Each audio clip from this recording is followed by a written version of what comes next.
Hey everybody, welcome live to the Jim Masters Show, live entertainment lifestyle celebrity talk show series. How you guys doing? Jim Masters here in the host chair, reporting for duty here in the New York area in the United States. Great to have you with us. Thanks for all the love and support of our entertainment lifestyle celebrity talk show series. We're bringing back the lost art of conversation with incredible celebrity friends and guests from all around the world who stop by JMS to say hi, to share some cool projects, great things they're working on, and keep us updated on things that they are passionate about, like our great friend of our show starting right now. Evan Rein is here, coming to us from Vancouver, Canada. He is a brilliant Canadian actor, and his star is absolutely rising, folks.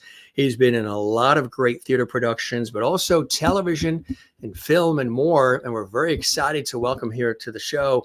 And we're going to talk about a really cool project on Hulu that he is starring in. It's a fabulous true crime drama, Under the Bridge. This is hot off the presses too, because it's in a matter of days you're going to have an opportunity to see it. Evan is really set to hit the small screen in a big way. He's going to be playing Officer Don Gardner in Hulu's highly anticipated new series Under the Bridge. And he joins an incredible ensemble cast alongside Golden Globe winner and Oscar nominee Lily Gladstone, Killers of the Flower Moon, and Riley Keough, Daisy Jones and The Six, and so many others, Archie Panjabi from The Good Wife. And the 8-episode series is based on the gripping book by Rebecca Godfrey and is set to premiere on Hulu and Disney Plus on the 17th, just in a matter of a few days, which is really incredible. We'll tell you, I'm going to have Evan tell us about the background, but it is set against the haunting backdrop of a tragic murder under the bridge. It chronicles the harrowing true story of Reena Virk, a 14-year-old girl who vanished after attending a party. I won't tell you the rest. I'll have Evan tell you a little bit more. And then, of course, we want you to watch it as well. He's done a lot. He's been in Nancy Drew, Upload, Heartland, Valley of the Boom, Sacred Lies, Debris, and Zoe's Extraordinary Playlist on NBC as well. And he's got a broad range of characters, including the lead in the feature film Blue Hour as Lee, which is really incredible. And that was living in rural Alberta. And I discovered rural Alberta when I was on a TV shoot up in Edmonton last year, right around this time. Confounded by the news of an illness in the family and masculinity stereotypes, Lee's the character he plays in Blue Hour must decide whether to stay or go. This performance in Blue Hour that Evan did garnered nominations for a Leo Award as well as Best Lead Performance of a Male in a Motion Picture, which is amazing. And again, he's also very involved in theater. He was born in Red Deer, Alberta, on a farm in the heart of central Alberta. And he was interested in acting when he was in grade 5 and during a drama workshop in a moment of uninhibited expression. He had the whole class in stitches. From that moment, he knew acting was his path. And it started with home movies and all the rest, the way a lot of us start in these industries. And now he's on the big screen, and we are so excited. Again, you may remember, of course, Heartland and everything else that we were talking about, Zoe's Extraordinary Adventure, but Hulu Under the Bridge, this is breaking. This is really exciting news. We're just on the cusp of it. So to have Evan here, and he's very, very busy, we are honored. Some other great shots. We'll talk about, you may recall some of these other shots over the years of Evan in various roles and various performances. And as I mentioned too, his theatrical background there's Heartland too. Of course, you know that on CBC, a very popular series. Blue Hour, Heartland, Valley of the Boom, Debris, 1050, Broad Stories, Calder's View, Sneaking In, Blowout, all of it, and so much more he's a part of. But he's also, as I mentioned, a lover of theater, and he's performed in theater quite extensively. And matter of fact, in some current productions as well, which we'll tell you about, which is quite exciting. His theater background goes pretty extensively. He's a classically trained actor, and he really showcases that in his extraordinary repertoire of work. As a matter of fact, even hot off the presses, if you're not aware, he's been currently on stage at Theatre Calgary in the Beatles adaptation of As You Like It, which and that was up until March. He just did that, which is incredible. His theater work has included some of North America's most renowned stages, including Shakespeare Theatre Company in Washington, D.C., Bard on the Beach, and Theatre Calgary. And that is just the short list of this very busy guy who's joining us here on the Jim Masters Show Live series for the first time, and I'm sure not the last. So I could go on. I like to give our guests a worthy Oscar-winning red carpet introduction, and also you get a chance to learn about them. But that's enough from me, your host and producer. We're going to bring him on and welcome to the show, and he's going to tell us about some cool things he's working on. Coming to us from beautiful Vancouver, there he is, Evan Rein. Evan, welcome to the show, my friend. Hey, Jim, thanks for having me. And what an introduction! I've never been introduced in that way before, so that's really nice to hear that. So thank you for that beautiful introduction. Pleasure is all mine, and thanks again for joining us. I know you're very busy and very excited too. You're coming off, that theater production, and now here comes Under the Bridge. Congratulations on that. It's a big move to be on television and the small screen. You must be super excited. You getting any sleep? Yeah, I mean, I've been sleeping quite well, actually. I just got back to my Vancouver home a few days ago. I've been on the road for the last year with this theater production. Been, as you mentioned, touring all over the place from Vancouver to DC and finishing in Calgary. So it's good to be back and just like in my own bed and finally getting a little bit of rest. It's still, the ball just like keeps rolling, and there's always things to be, it's just the actor's life. There's always things to be working on and auditioning and all that stuff. Constant, yeah. But you like self-taping? You like a lot of people doing self-tapes. Do you like that, or do you prefer to be, in front of the casting people? Yeah, I think there's pros and cons for both.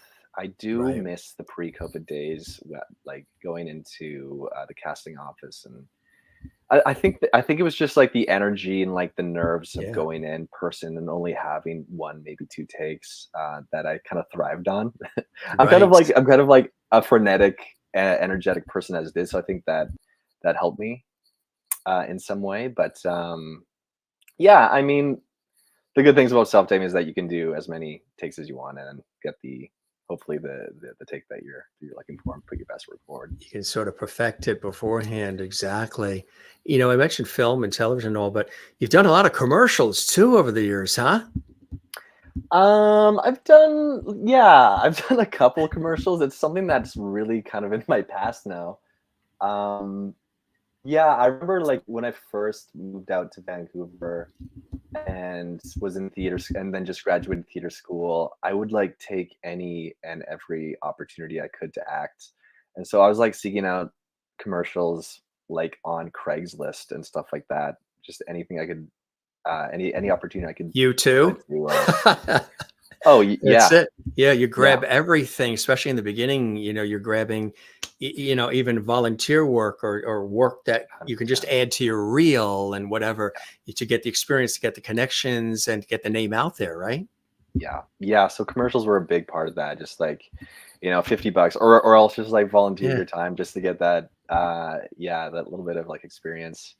But it's something, I haven't done any commercial work in the last, I don't know, probably since COVID. So it's something that's kind of like in the past now.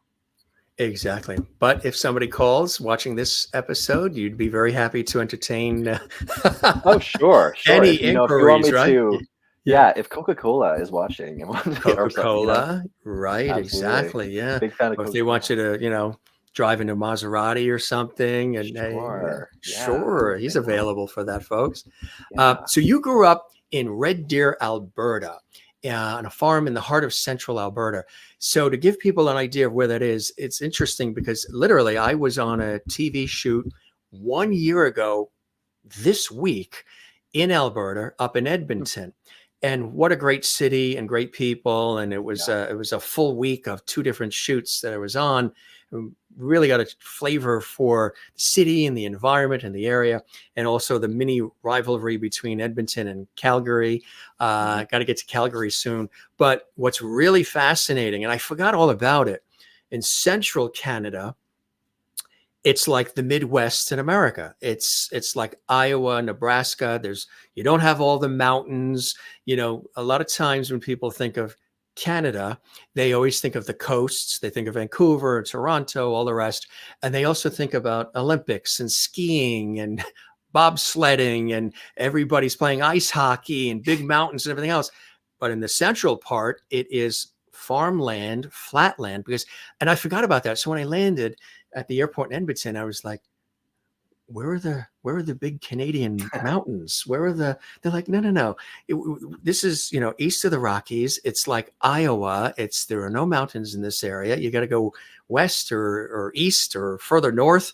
But it was really, really cool. And where is Red Deer in reference to like Calgary, Edmonton, and some of the other places? Yeah, Red Deer is right in between Edmonton and Calgary. And that's like, it's right in the middle. And I think a lot of people know Red Deer as the place that's in between Edmonton and Calgary. Like that's kind of what it's known for. It's like people say like, oh yeah, Red Deer, that's the place where I stopped to pee on my way to Edmonton. If I'm driving to gas Calgary. Up, fuel up. Totally. Absolutely. And there is a literal area in Red Deer called Gasling Alley. And that's like that's like the place that people from outside of Red Deer know about, because that's where they stop on the way to Edmonton or Calgary. But it's a beautiful. I gotta say, I mean, I am biased because I was born there and raised in that area, but Red Deer is an incredible little city. Yeah, I mean, yes, most of my family is still there, but there's a lot of hidden gems in Red Deer, and I always love going back and exploring it, just because nobody really knows about it. It's not a big tourist destination in Alberta, but yeah, this is like beautiful. It has like second to none. So I'm just like ranting about Red Deer now, but it has like second to none bike paths. Or like right. Cyclists. I am actually, yeah. Okay, yeah, you have to go to Red Deer and explore the extensive bike system. It's amazing. Yeah. And then they said when we were up there in Edmonton, they're like, you had to try, I forget what it's called. It starts with a P, but they're like, when you come here, we have to show you the Edmonton Mall because it's world famous. And then you have to have those specific French fries. It starts with a P. Oh yeah, poutine. Poutine. Yeah. It's like, you got to have, I said, okay, we'll have it. It was pretty good. Yeah. So, no poutine in your area? That doesn't exist? Tell what the viewers who are not familiar with it, what poutine actually is. Yeah. And we're not saying protein. That's something No, different. It's not protein. Although you could add protein to it in some ways. Poutine is, I guess it's a strictly Canadian dish. I think it originated in Quebec, in Montreal, I'm assuming. And it's French fries topped with cheese curds, and then you pour the gravy on top, and the gravy kind of melts the cheese curds, and so you get like this gooey mess of fries and cheese and gravy, and it's very fattening and delightful. And then the slider is a cholesterol pill. Oh yeah, a slider. That's like just a tiny hamburger. Yeah. Yeah. Again, not an American thing. We do have sliders, yeah. Oh, you not do? The poutine, okay, not the poutine. Yeah. Although certain things that sound familiar. I remember when I was on a TV shoot in the Netherlands, and versus ketchup on the French fries, they love to have the mayonnaise. Everything is mayonnaise in the Netherlands with the French fries. No mayonnaise. Okay. Yeah, it's really, really cool. So growing up on a farm, obviously, it's quite unique and quite special. And when you were growing up in Red Deer, did you go more towards Calgary, or did you visit more of Edmonton? Yeah, Edmonton and Calgary were always like special trips because they were both 2 hours away by car. I think we spent probably equal amounts of time in both cities growing up. They each had different things that we loved to do. Like you mentioned, Edmonton has the famous West Edmonton Mall, so that was always like a treat and a delight to go there as a kid. And then Calgary, Calgary, we just like go there and like probably bring our bicycles as well. And like Calgary's great for biking as well, by the way. Yeah, it is. Yeah. Or like go up the Calgary Tower.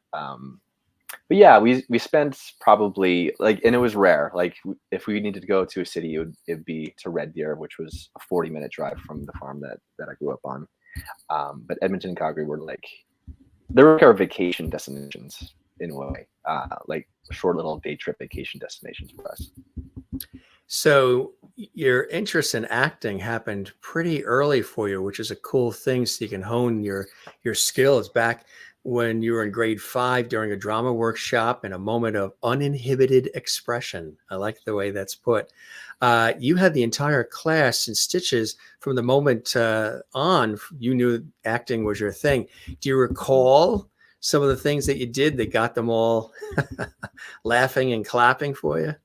I do remember that specific class with Mrs. Sharon's, who I still credit, like she was my grade 5 homeroom teacher, and yeah, was just like there was something about, I guess like she had led this drama workshop, which was optional for us students, and I think I was one of like 2 boys who like went into this one day class, and it was like I think at that time I was watching a lot of Whose Line Is It Anyway with my family, and was just like gobsmacked at watching Oh, Wayne yeah. Brady and Colin Mockery Wayne do their thing. Brady. Oh, they're incredible, right? Just throw So anything at good. him and these Yeah. guys can just turn it into magic.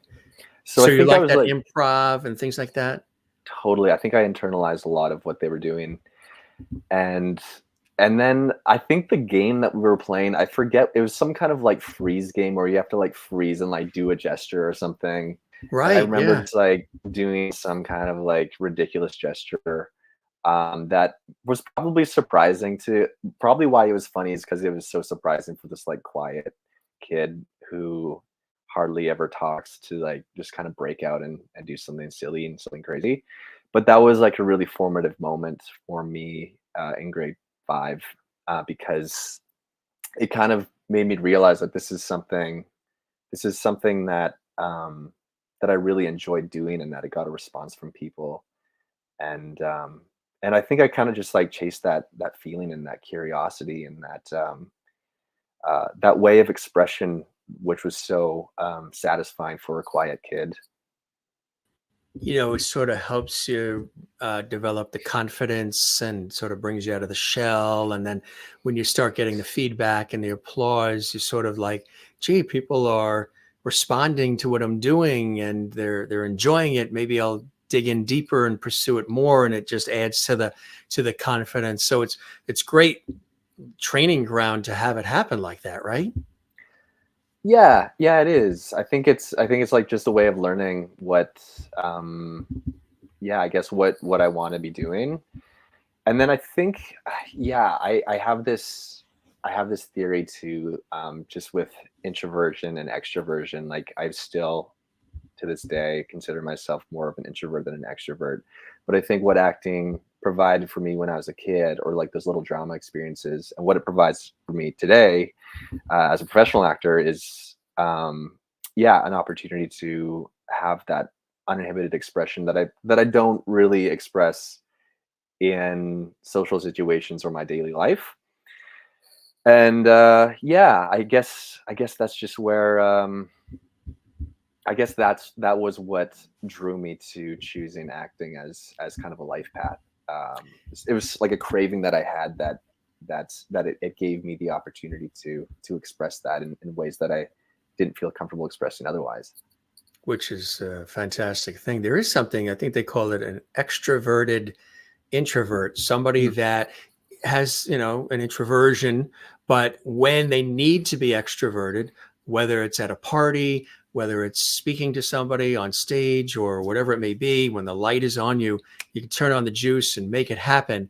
But then as soon as it's over, you kind of go back to the quiet and the peace and need a little time in between before you go back out and be extroverted again, Oh right? yeah, that Yeah. sounds 100% like me. And I feel like that any introverted actor, I'm sure, could relate to that. Because yeah, there are moments when yeah, you have to be on, and you have to be like, yeah, There's a lot of surrounded by performers that people. are that way. Yeah. A lot of Right. performers, Yeah. people are surprised, like when they, major talents that when they're done, they go straight home and Yeah. you don't see them again until, they have to be back out on stage or filming, or, David Letterman from the Late Night with David Letterman on CBS, he would do his show in New York at CBS and then go back up to his country home in Connecticut. And that would be it. He would just be very quiet and not really involved with a lot of functions and things of that nature that a lot of people get involved in. It's really true that, and it's probably good to have that space, right? To rethink and reboot before you go out and have to knock it out of the park again. Yeah. I mean, it's necessary. I couldn't survive without that recharge time, because that's as it is with introverts, spending time alone is where you get is where you re-energize and recharge your batteries. So yeah, I think I've been in moments where I haven't honored that, and I've just like pushed myself too far, and that's when burnout starts to hit. So it's yeah, it's like I feel like I can't function without like blocking off some time to just be in my own space. And a lot of performers and a lot of people, that's what they do to be able to recharge. And I do it too. There's, they assume that an Evan and a Jim are probably always on 24/7 and we're everywhere. And sometimes we are when we have to be. But I, like you, I do like the day in between, or I crave that day of nothing, where you're home and the blinds are down and the phone isn't ringing and there's no emails, and there's no texting, and there's no responsibility, and don't have to be anywhere. And you don't even have to comb your hair if you don't want to. You just chill out and do what you want to do. And I love and crave those days, as you do, because I think we're always out there. We're always in the public eye and always in demand, and you're pulled in many different directions, and you do it and you nail it. But then to have the quiet time is a great and important balance, right? It's what life's all about. You're doing all of that killer work so you can have time to enjoy family and friends and hobbies. That's what it's all about. Yeah, and I think the key word there is balance. That's something that I've been trying to be more conscious of, especially since COVID. Like when COVID happened and everything shut down, and I didn't have any choice but to rest. I spent, I think, 3 or 4 months back home in the Red Deer area with my family, and we were really lucky because we were quite isolated where we were, and I just got to spend a lot of time just with my parents and with my close family, and it kind of was a big reset, which kind of helped me realize, like, oh yeah, it's not, yeah, I guess it just helped me rethink, like, oh yeah, this balance thing is important. Like, yes, I have these things that I'm working on and that I want to work towards, but what is most important, at the end of the day. And I think, maintaining those primary relationships is something, not to be neglected, because that's relationships. That's what it's all about, man. Well, probably even growing up on the farm and family and all gave you maybe some sense of grounding, and home and hearth, more than maybe if you had grown up in a busy, crazy city and you're always running around. Maybe there is some of that you tap into as well, which is nice to have that sort of the roots and the grounding early on. Yeah, I don't know. I think I guess in retrospect, I would say that's probably true, but like, having spent most of my life in that environment, just wasn't aware of like any kind of different life Of other places, right? Yeah, but I think if I had like grown up like in New York City or something, or like lost like some like big major center, I think I think it would be maybe that would just be something to be discovered later on in life. Like, oh, this is what it's like to like be in a quiet area with people that I love. And I don't know, but I think you're probably right. I think like growing up in that environment sets a good precedent for just having some groundedness and understanding what it's all about, and having the family and friends and everybody there. Exactly. Yeah. That's it. Plus, if anybody asks, what a good compost pile is. I mean, Oh yeah, that's it, yeah, right? Makes for a good garden. 100%, We- 100%. If Now, mom, if you're watching, yeah, yeah, that's shout right. out to the garden. Exactly right. Um, so then what was the early and pivotal break for you? I mean, you're still rolling and your star is rising. This is funny. I'll interview some folks, or I don't even call these interviews, I call these conversations, but who've been doing it for like 50 years. And they'll go, I say, so what do you think was that pivotal moment, the door opening moment in your career? When it led to that big opportunity, that big break, they'll go, and these are people who've done it a long time and they have big names, and they're like, I'm still waiting for that big break, Jim. Yeah, I'm still waiting for yeah. that to happen. How about you, as far as like incrementally things that you can look back on and say, that was really important, that opportunity to perform in that production or just to be a part of that with those people sort of led to other things of notoriety and people wanting to work with you? Yeah. I think it's all been like a big incremental process. I don't think there's been like one thing that I can point to that was like, oh yeah, that was the time that I made my big break. But I guess doing Heartland was probably that was like the biggest opportunity in the very early part of my career. What a great opportunity to kick things off with, huh? Totally, yeah, and I think that was just like probably like a good confidence boost, being like, oh, I can like this TV show that is like really big in Canada and like people seem to really enjoy. I guess it was just like a moment of like seeing to believe what's possible. Like, oh, I did this thing. I can probably do more. So I think more than anything, I don't know if that show opened up necessarily any doors, but I think it just opened up that confidence and that yeah, that sort of thing of believing in myself that I can keep going and see what else there is. Which is So I'll really say important. Heartland, but I think Okay. everything kind of like is just an incremental step of like just yeah, everything from like building experience to like building connections to even like adding material to a demo reel. Like it's all just Hmm. tiny bits of grist to add to the mill. So yeah, I don't know. I guess I would have the same answer though. Like I'm still waiting for that. It's I'm still still waiting work. for It's still Spielberg to call. happening. Right. Yeah. Exactly. That's it. Yeah. Spielberg, if you're listening, Yeah, Robert De exactly. Niro and company. Exactly. Yeah. But you have been a part, and before we talk about the newest project, and congratulations with being on Hulu and Under the Bridge, it's a great opportunity, and it's going to be amazing. It's true crime drama. Everybody's excited about it. A lot of build-up anticipation. So to get you on the heels of it is exciting. But there's a lot of other things that you've done. Tell us. We'll run through a couple of quick photos we grabbed here. Tell us about some of these other great projects you've been a part of. Yeah, so that's a photo of behind the scenes shot of Blue Hour, which Hmm. the guy in the Detroit Red Wings sweater, that's Jesse Pickett, who is also from Red Deer. Fun fact. Ah, wow. He is, yeah, and he and we met in Vancouver though.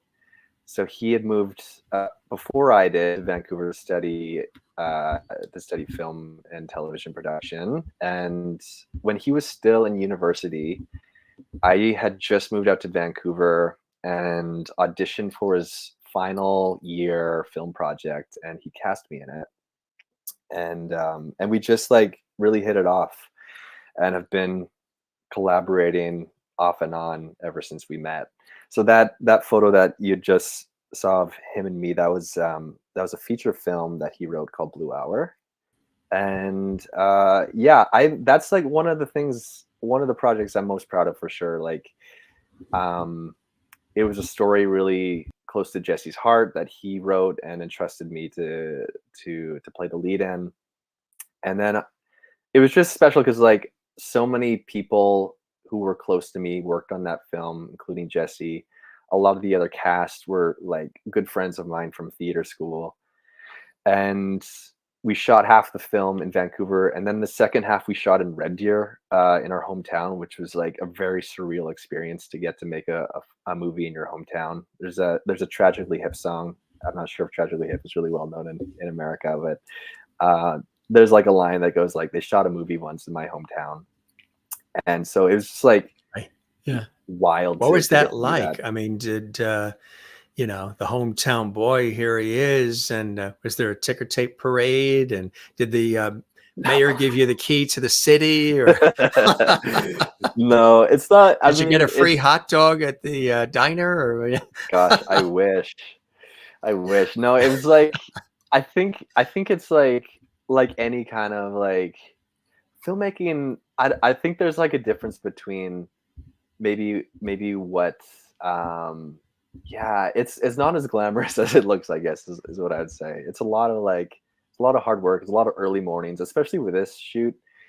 We had a lot of like shots during blue hour, like during the moments before sunrise. So a lot of like getting up at 3 o'clock in the morning, a lot of sleepless nights. So no, nothing, it's never as nothing quite like that. glamorous as it looks on the screen. All the work and Totally. toil and hours and everything that goes in, and the retakes and the retakes. Let's get another take, another take, another Oh, yeah. take. And like I was saying, you know, you gotta, if you're outside, like we were earlier today, I was on the TV shoot earlier today, and it was we were rushing because they producers wanted to get everything before the sunset because everything had to match the particular lighting, and that's when it gets a little crazy. And Yes, yeah, you know all about that. That is what it's like. That is, yeah, and that's exactly what it's like on Blue Hour. We had moments like that too, where yes, we had like early morning shots where we had to like get everything done before the sun started coming up, and then also things at dusk when when the sun was going down. So it's all like, it's always like that, man. It's always like hurry up and wait, and then hurry up time and wait. crunches, Yeah. and yeah, but amazing, like especially shooting in our hometown, and like especially I think you'll have to have Jesse on because he's this story was so close. Like he wrote a lot of scenes that were almost verbatim of experiences that he had, and this character that I played, Lee, was loosely based on a lot of his experiences. And so we shot some of the scenes in exact location where these things happened for him. So I think, yeah, it was just surreal for me, like just being in my hometown, but for him it was like, I think it must have been like reliving some of those experiences and watching them play out in front of you. So it was cool. Yeah, very surreal, but very cool for sure. Which is awesome. Yeah, to have that experience. Here's another great shot we pulled up. Oh yeah. I feel like this is one of those locations that Jesse had worked in. So the character Lee is working in road construction, and as you can see in the photo, is not that happy about it. Yeah. So yeah, this is, I think this is probably one of the places where Jesse had spent some time as a younger man. And where did you shoot this? Where was this? What area? Oh gosh, it's somewhere in Red Deer. In Red Deer, yeah. It's Wow. like a sand. That's a big giant sand pile. Right. Yeah. So he, I think, was it Border Paving that he worked for? Some kind of like road construction company. And Yeah. I think that was one of their piles of sand they used for creating. So you got to use that asphalt. area. That's Yeah. cool. Look at this one. Yeah. What a segue, right? Spooky. Yeah. Yes. What a segue. I don't even know how to connect these two. I tell you. Let's just enjoy this frightening photo. Yeah. That was a cool project to be a part of, huh? Yeah. Nancy Drew. I love Kennedy's reaction there, who plays the title character, Nancy Drew. That was Drew, like, such a legendary, franchise too. Oh yeah, absolutely. Yeah. That was like, of all the productions I've worked on, Nancy Drew maybe tops the list of like best people. Like everyone I met, cast and crew, were like, yeah, so very friendly, and yeah, I've never maybe felt more welcomed on a set before that one. Such a great ensemble, great actors, and yeah. There's a real serious look here, huh? Okay, so this is great. I'm glad that you have this photo, because this is Jesse. This is a frame from Jesse's student film that he made when he was in his last year of college. So this is a photo of the film that we were first worked together on, Calder's View. Yeah. That's right. Yeah. It's a great expression. Thank you. Yeah, it's very, I don't know what I'm looking at, but it's like determined, it's serious. Yeah. It's, yeah. There's something going on there. Yeah. You talking to me? Yeah. That's it. I thought we went over this already. Yeah, that's funny. There's another. Look at that one. I was living in Calgary. This was like before I moved to Vancouver and I went to theater school. I think this was for some short film. Yeah. I think it's called Sneaking In. Sneaking In, it was. That's right. Yeah. I have very sparse memories of shooting this. Yeah. I'm getting old, Jim. The clock waits for, well, now, hey, we just had a solar eclipse. I mean, yeah. I think everybody's aged after that, right? And it came straight across. I don't know if it hit Canada at all, but it came straight across America. Yeah. Did you see it? Oh, we did actually. We didn't get the full amount because it was further up in upstate New York. It went like from, I think, Texas straight across the heartland all the way through Cleveland, and they went completely black. Like Buffalo, and then up through Vermont, New Hampshire, Maine. But we did it was kind of interesting. The sun got brighter all of a sudden, and then the haze, and then what you saw was shadows. Everything was shadows. You saw the shadows of the trees, the shadows of buildings. The shadows were everywhere. It was almost like a eerie Twilight Zone feeling, where something bigger than us is, creating a shadow over everything, but we don't know what it is. And of course, they said, do not, whatever you do, look at the sun or the eclipse directly, or you'll blow out your eyes forever. So they had all of these special glasses that you can get, and people wearing them. What was really cool about it, it was major news. Every television network, all of the big ones, CBS, NBC, ABC, Fox, PBS, CNN, everybody broke into all programming. And as it started to happen, they had reporters and anchors and people, thousands of people across the country that stopped working, stopped everything with their families, with the glasses. And they were so excited. People were crying. TV anchors and reporters were crying because it's been a long time since we've had that full solar eclipse, and it'll be another 20 years before another one will happen. And so it was cool because it brought people, at least during that time, together. Everybody was together because something larger than ourselves was happening. And it also brought people together and realizing that we're just these tiny little specks in this major universe, and how we're all really dependent on one another, and something greater than us took the sun away, and all of a sudden it was colder and it was night, and it just reminded us of the importance of being together and caring for one another. And people were talking about that. And I had an interview scheduled for this Friday with this television news and radio series I do out of New York, and the guy's an aerospace engineer, and he's in his 80s, and he's rescheduling the interview for a couple of weeks from now because he was so overwhelmed by what happened with the solar eclipse, especially being an aerospace engineer. He threw out all the questions that he wanted to be asked, and they're scrambling in New York to put everything together and reschedule it, because he said, I was just in a solar eclipse. I don't want to talk about myself. I have to now think about what has just happened here with the solar eclipse. And I need a couple of weeks to process what I just saw.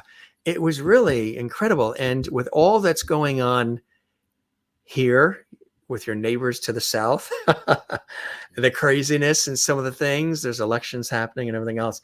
It was nice to see the country in the way that it did come together. And you were saying, and a lot of people have been saying it since, wouldn't it be nice if this was how why do we only have to do that when it's 9/11 or a pandemic or a solar eclipse or 4th of July or something, Independence Day. Maybe we can do this a little bit more and have that sense of community. And it was really a cool thing. And a lot of people are still, some people are visibly moved by what they witnessed up in the sky, where the sky went dark for 4 minutes. It was cool. It was really cool. Yeah. Did you see it on TV? You probably saw some of the coverage. Yeah, I just saw it on social media and stuff. But here in Vancouver, I think we would have been able to see it. It's just that it rains so much in Vancouver that there was no way we could see it. There's just like cloud cover. So Yeah. But I did, my brother who lives in Montreal, he was able to see it and spoke of that experience too. Not so much of it, just of like the amazingness of the environment when everything went dark. He said something about how just the quality of the light, just how absolutely very peaceful and right. Some of the folks are saying Niagara Falls. Yeah, Niagara Falls got it, and it was really incredible. They said to see beautiful Niagara Falls with the falls going and everything in total darkness. And it's not the kind of darkness where, if you go outside at night, it's never black, pitch black. There's always some light off in the distance or something. But this, in the middle of the day, everything was completely pitch black. It was total, complete darkness. And they said temperatures dropped like 20, 30 degrees because the sun was pretty much extinguished. And then there's this thing that happens where then when the moon is starting to move a little bit, there's a reflection that happens underneath the moon with the sun behind it that actually, and people were cheering, here comes the diamond ring, here comes the diamond ring. And what happens is this reflection of the sun starts to peer out underneath the moon, and then the ring around the moon starts to get bigger, and the darn thing actually looks like a diamond ring. Wow. And there's pictures of it and footage of it. And I guess it's something when it's a complete solar eclipse, that is something that happens, but kind of cool. And it happened in our lifetime amongst all these other people are saying in North Carolina, we had 80%, Niagara Falls, we had it. Wow.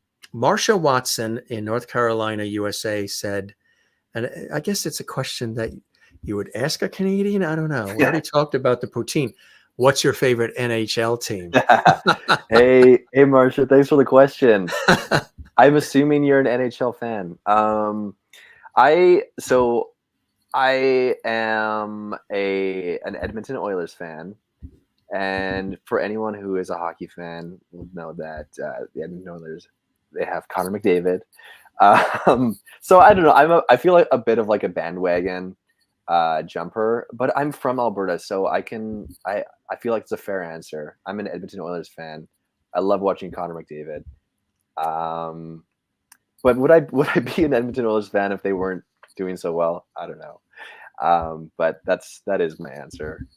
I was surprised by the amount of people that come from. I forgot about Michael J. Fox comes from Edmonton, and a lot of people come from Edmonton. I think it's Merlin in Canada. She's a big fan of Hallmark movies. Several of them love the Hallmark network, and they're kind of like, they hope to see you doing Hallmark Channel movies and stuff. But have you met fellow Canadian actor Paul Green? He's actually a friend of mine. I did some work with him at Carnegie Hall, but he's quite an actor. And Vancouver is such a great place for a lot of these film productions. There's a tax incentive and stuff. So you get a lot of these American production companies, LA and everywhere else, that do a lot of the filming in Vancouver, which is kind of cool. Yeah, I think I might have lost the last bit of your comment there, but Vancouver being such a great place, and a lot of the LA production companies are filming up in Vancouver now. Yeah, it's so true. I think, which is great for us Canadians. It gives us that opportunity to get to work on American productions without having to leave the country. But it's very true. Yeah, Vancouver is known as Hollywood North just because of all the American film and TV production that happens there.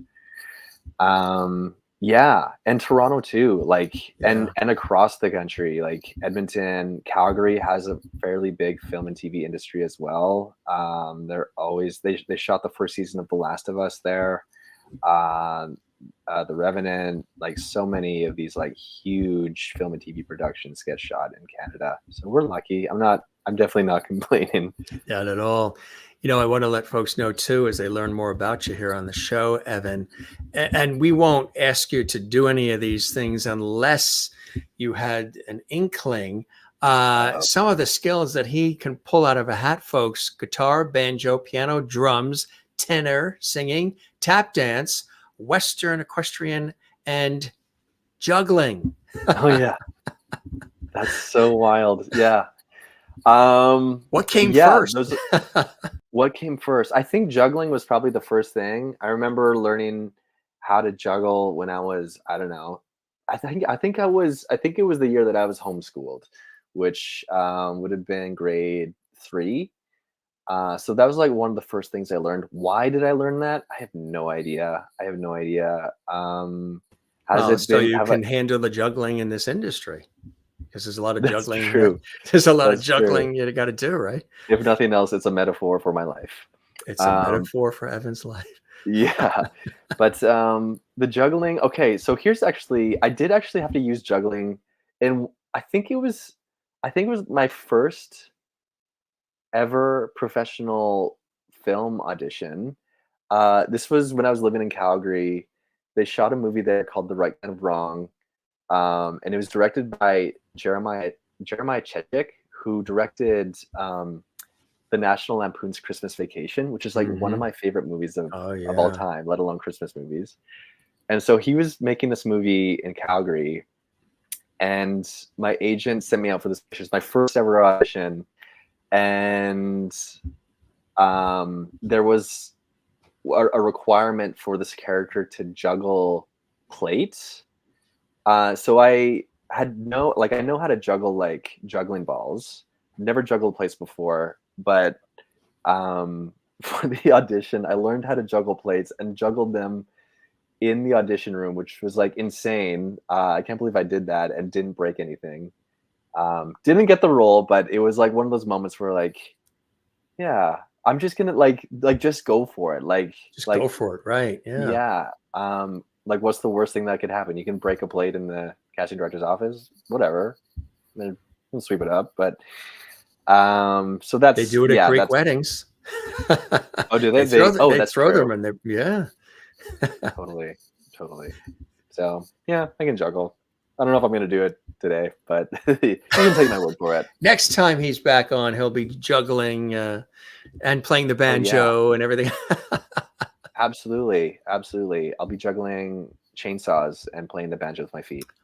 Do you know there are people that actually can do that? I've seen, I don't know whether it was television or what it was, but I've seen people juggle chainsaws. I don't know how. That's crazy. It's not Yeah, something I majored in. yeah, me But either. God bless those people. I'm like, God bless God, every one of them. all of those people that do, yeah, those kinds of things. That's really, now I want to mention the theater part too, because I think it's really amazing. You are a classically trained actor. And you have been on some of North America's most renowned stages, including the Shakespeare Theatre Company in DC, and just recently on stage at the Theatre Calgary in the hit Beatles adaptation of As You Like It. And that just wrapped. What was that like? That's a cool opportunity, huh? Yeah, that was the longest theater gig I've ever done. So we just wrapped in Calgary about 2 or 3 weeks ago, and we started production in Vancouver almost exactly a year ago. We started rehearsals for that, and this is a show that has been, I think that's probably going to live on forever. They had their first production of it in 2018 in Vancouver, and then it just keeps getting picked up by all these theater companies. I jumped onto it last year at this time in Vancouver. And yeah, as you mentioned, did this production at the Shakespeare Theatre Company in DC and then in Theatre Calgary as well. But it was yeah, it's such a unique and like perfectly conceived piece of theater. Daryl Cloran, who is from Edmonton, conceived the script and has been directing the show since its first conception in 2018. And it just seems like a perfect fit because Beatles music and As You Like It, which is like a fun kind of like comedic, one of Shakespeare's comedic plays, they just fit so well together. And so yeah, so it was a fun production to be part of and to get to learn all this Beatles music and also to be using my Shakespeare chops. It's a very unique hybrid and was such a like a great experience. Yeah. You know, a lot of people that I get a chance to talk to with this show and then my work in television and radio over the years, they have these incredible theater backgrounds, some are Broadway and all, and then they've had television and film careers. And if they've started in theater and they've had this wonderful love and thirst for theater, they'll always say that passion for theater never goes away. And that when they get opportunities to actually, maybe sometimes it's summer stock or just other things they do, or if they get off Broadway or Broadway opportunities, they always run to them because they still are theater people. They still love the live audience. And is that something that's very strong for you too, with having a strong classically trained background in it? Is theater still a very prominent part of what you love to do, Evan? Yeah, absolutely. Theater, you just get the most immediate response, whereas like with film and TV, yeah, you might get a response from like the crew or like from your director, but with theater, you're kind of on your own and it's you and the audience. And this thing, I have to give credit to Andrew McNee, who's like one of the great theater and just actors in general here in Vancouver. He always talks about theater being what happens between the actors and the audience, and that magic that happens when you're both in the moment that's happening. And it's there's nothing like it to have that experience. So yeah, I definitely do feel that and have a deep respect and love for doing theater.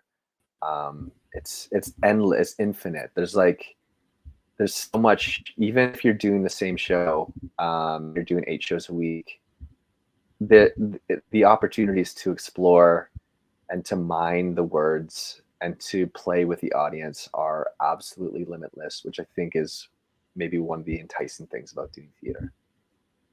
That's so true. It really is. And like you say, that the immediacy of the reaction of the audience.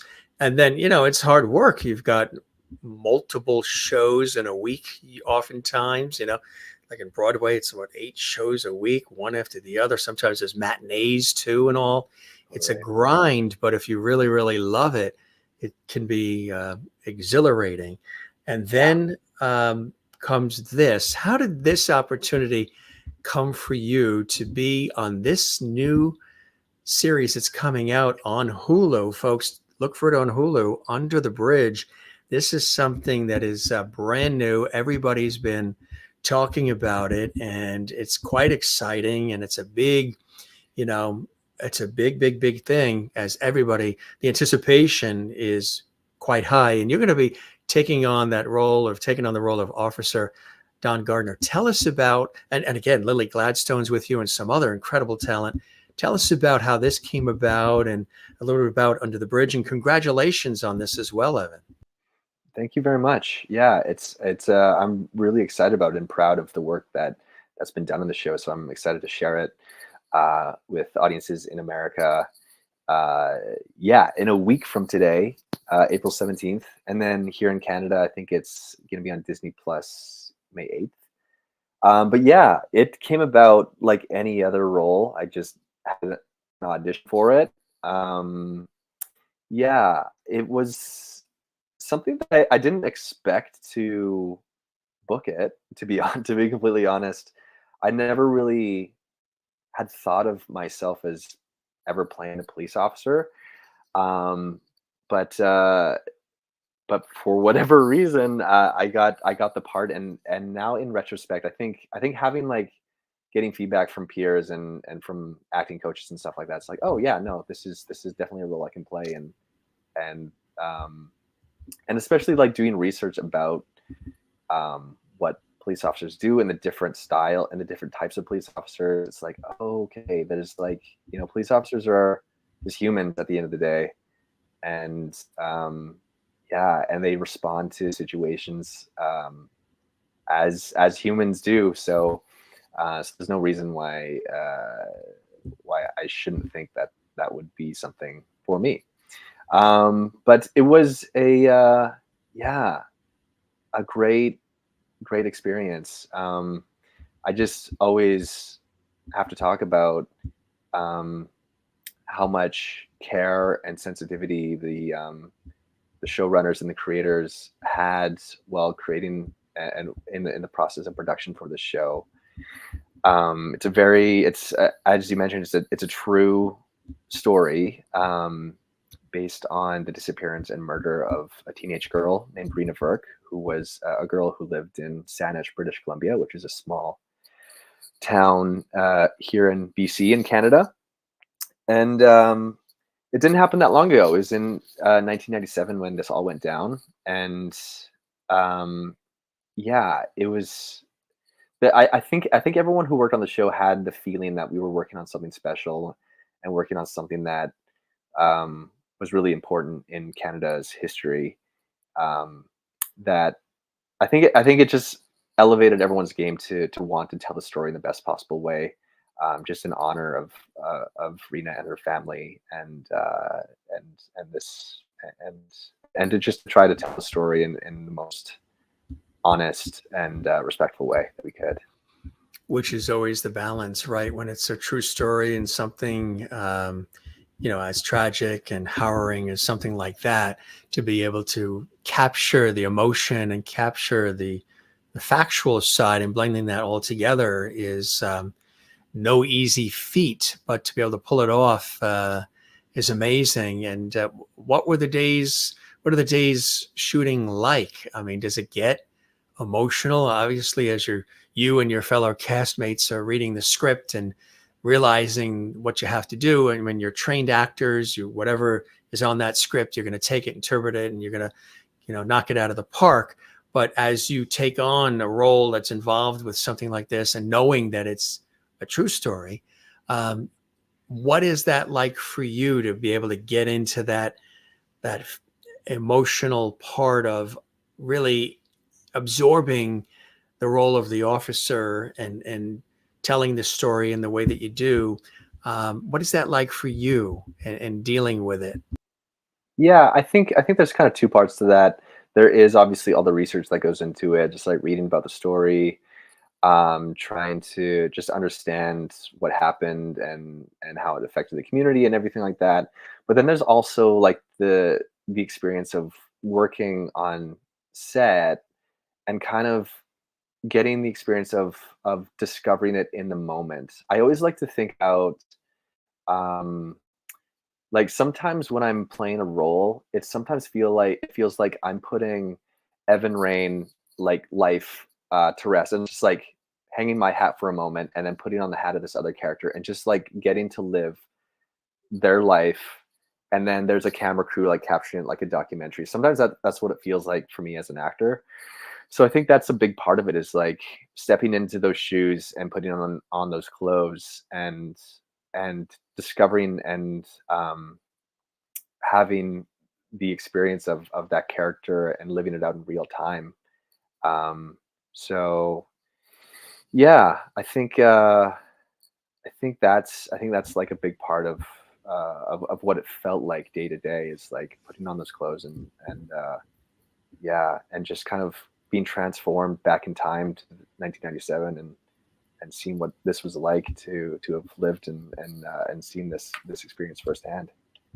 How did it, you're immersed in the series now. How did it change you or give you a different perspective or acting approach with all this other work that you've done and all these other cool opportunities and roles, and then to take on something as monumental as this, and with it being a real true crime drama, a real story? Did it bring any extra perspective? Did it sort of change your acting approach, enhance the acting approach, or anything to do with how you see roles? I will say that I was inspired watching the other the other actors work on the show, particularly the young actors. I would say there's a considerable amount of young actors in the show playing playing Reena and playing the other teenagers involved in the story. And just the level of commitment I saw from those young actors who were so brave and just so willing to put themselves out there and be vulnerable and to take really big emotional risks. I think it was just inspiring to see, oh gosh, like these actors who are just at the very, very beginnings of their careers just totally go for it. I think it was like exciting to see that, and like really uh gave me like this kind of like excited like yearning to see how far I can go as well. It really was like challenging to for me to yeah to I guess just to see how much more there is, and to keep seeing how far I can commit to my characters. So you're going to enroll in the police academy? I haven't. I don't. I wouldn't say I would go that far, Yeah, but who knows? Who knows what the future holds? but you never know. You never What are know. some other projects, cool things that you're working on in addition to this great project with Hulu, Under the Bridge? Other things that you're doing, other things that you're working on, you're excited about, looking forward to, Evan? Yeah, I mean, I'm kind of back to square one in a way. Like I just finished this theater tour. Under the Bridge is coming out, and as it is with the life of an actor, it's kind of like just chasing the next gig. So just back to auditioning. I'm focusing more on film and TV this year. I turned down a couple theater opportunities just because it's been a year of doing theater and ready to switch things up.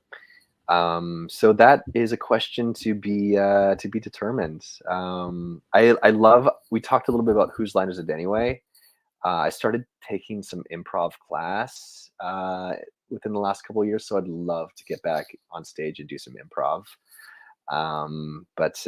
Yeah, other than that, I'm kind of back to square one. You know, looking for the Do you next like gig. comedy? Like, say, for example, somebody approached you, said, we want to bring you into a sitcom, situation comedy series. Would you entertain that? Oh, 100%. Yeah. 100%. And like here in Vancouver, there's a few new comedy series that are going that are being shot. So yeah, would love to get on. I'd love to do like a sitcom. Absolutely. You also, people remember on NBC, Zoe's Extraordinary Adventure. What was that like being on that? Yeah, so I always joke that I've done a couple like comedy shows. Yeah, Zoe's Extraordinary Playlist being one and Upload being the other one. But both the characters I played on those shows were like absolute douchebags. They were they were not like the most comedic characters. So yes, I've done some comedy shows, but the characters I've played have just been like absolute like The dicks. opposite of Evan. So yeah. Well, yeah, I feel like I mean I hope so. I would hope so. I do think that's like a little bit of uh, every character that I play does possess a little bit of who I am as well, and of course we all have those different sides. But I would hope, yeah, I would hope that that's not the first impression that I give people. From Zoe's Extraordinary Playlist. Yeah, there's a popular series on NBC as well. Why do you love doing this? You've been doing it for a while, and you've got these wonderful opportunities coming your way, and it takes tenacity and patience, and you have talent too that they are recognizing, which is really cool, not just in Canada but here in the States. And I know there's going to be a lot more coming your way. Why do you love immersing yourself? You've pretty much came out of the gate at, fifth grade. Why do you love it so much, Evan?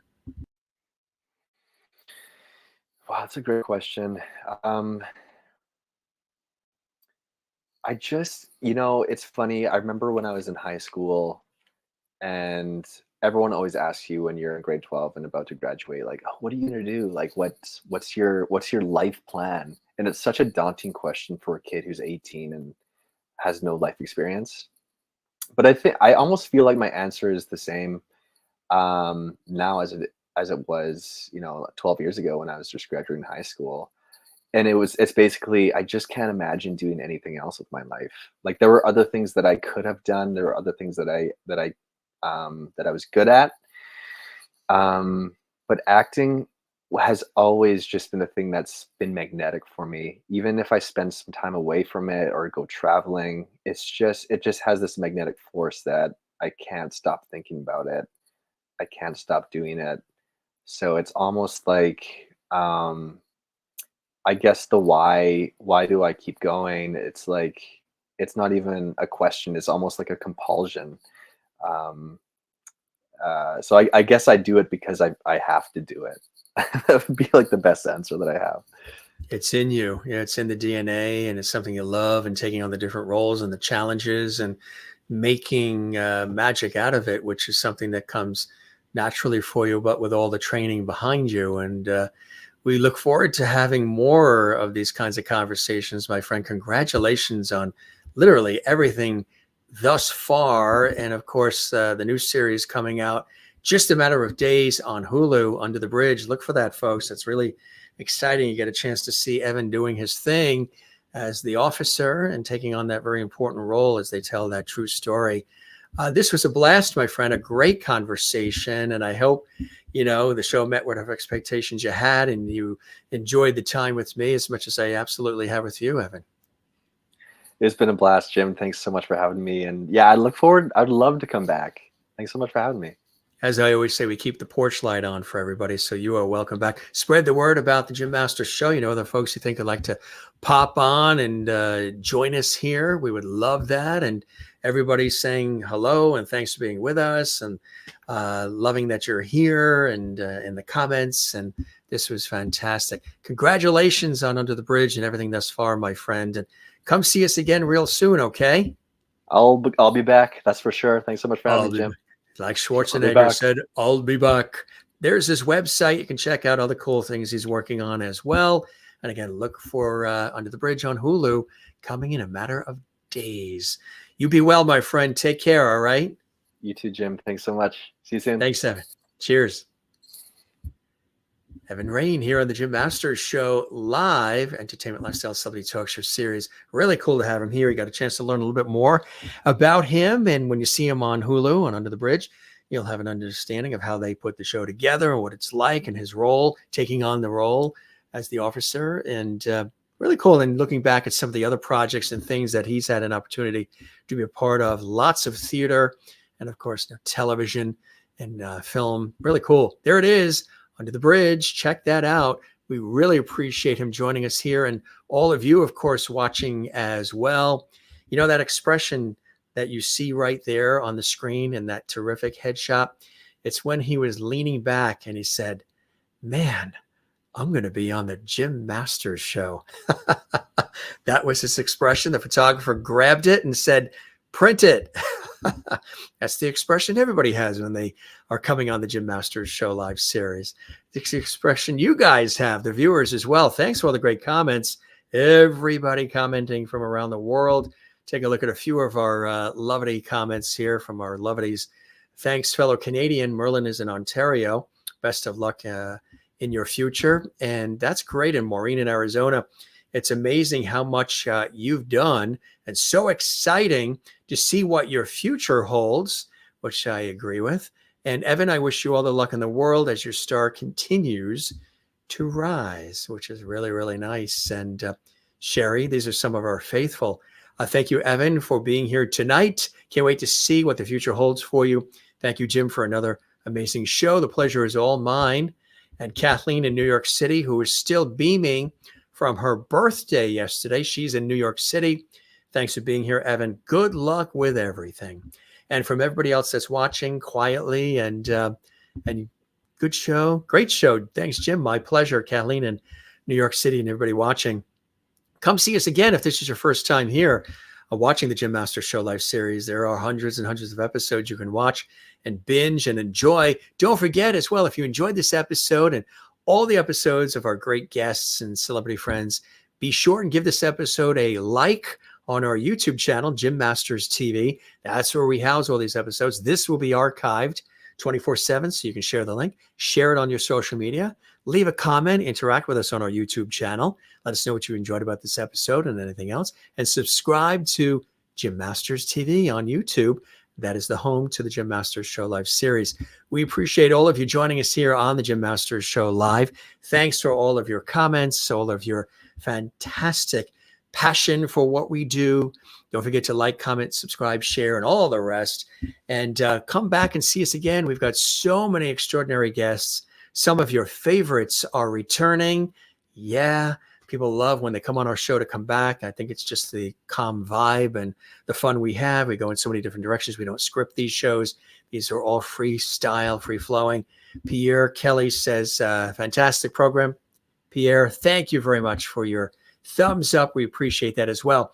You guys be well. Come see us again right here on the Jim Masters Show. I am your host, Jim Masters, thanking you for your time this time. Till next time, don't forget to be good to one another, take care of one another, love one another, and don't forget to do the very same for yourself. For all of us here, be well. See you on the next episode of the Jim Masters Show. Cheers.